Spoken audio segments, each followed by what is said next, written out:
एक समय की बात है, एक बार राजा का दरबार लगा हुआ था, लेकिन धूप में लगा हुआ था क्योंकि सर्दियों के दिन थे तो अक्सर राजा की चौपाल वही लगा करती थी।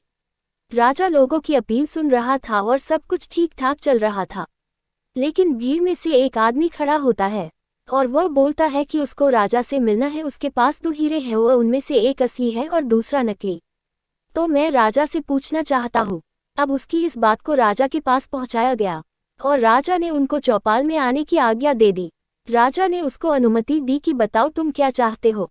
उसने कहा मेरे पास 2 हीरे हैं, एक असली और एक नकली, लेकिन आज दिन तक कोई इनकी परख नहीं कर पाया। अगर आप मुझे बता देते हैं कि कौन सा हीरा असली है और कौन सा नकली तो इस हीरे को मैं आपके खजाने को दान कर दूंगा, लेकिन अगर आप नहीं बता पाए तो आपको इस हीरे की कीमत मुझे चुकानी होगी। राजा ने ये स्वीकार किया और ये प्रक्रिया शुरू हुई। सब अपना अपना दिमाग लगा रहे थे, लेकिन हिम्मत कोई भी नहीं कर रहा था क्योंकि सबको के डर था। कहीं राजा ये शर्त हार गया तो क्या पता हार का ठीकरा हमारे माथे पर मन दिया जाए तो कोई आगे नहीं आया। आखिरकार राजा ने ही बता दिया कि मैं इसको बता पाने में असमर्थ हूँ। लेकिन तुरंत एक घटना घटी। भीड़ में से एक अंधे बुजुर्ग खड़े हुए और बोले कि अगर मुझे मौका दिया जाए तो मैं बता सकता हूँ कि असली हीरा कौन सा है और नकली हीरा कौन सा है। राजा को प्रसन्नता हुई कि चलो कोई तो है।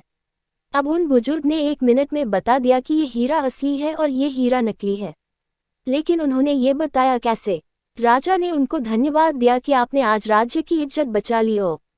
एक हीरा अब राज्य के खजाने में आ रहा है, अन्यथा हमें इस हीरे जितनी कीमत चुकानी पड़ती। हीरे को महल में ले जाने को तैयारी हुई, लेकिन उससे पहले राजा ने उन बुजुर्ग से निवेदन किया और पूछा कि आप ये तो बताइए कि आपने इस हीरे को पहचाना कैसे, जबकि आप तो देख पाने में भी सक्षम नहीं है। और जो देख पाने में सक्षम थे वो जवाब नहीं दे पाए। अब बुजुर्ग की बात ध्यान से सुनना। उन्होंने कहा कि ये पता लगा पाना आसान था क्योंकि जो असली हीरा था वो ठंडा था और नकली हीरा गर्म था।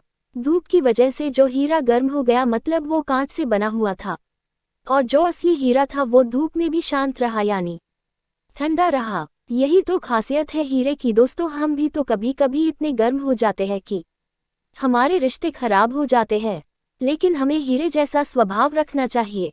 परिस्थितियां चाहे कैसी भी हो, अगर हम ठंडे रहेंगे तो इससे हमारा ही फायदा है। कुल मिला के बात यही है, हीरा बनिए कांच नहीं। आपको ये कहानी कैसी लगी जरूर बताइए, और इससे आप पर क्या प्रभाव पड़ा।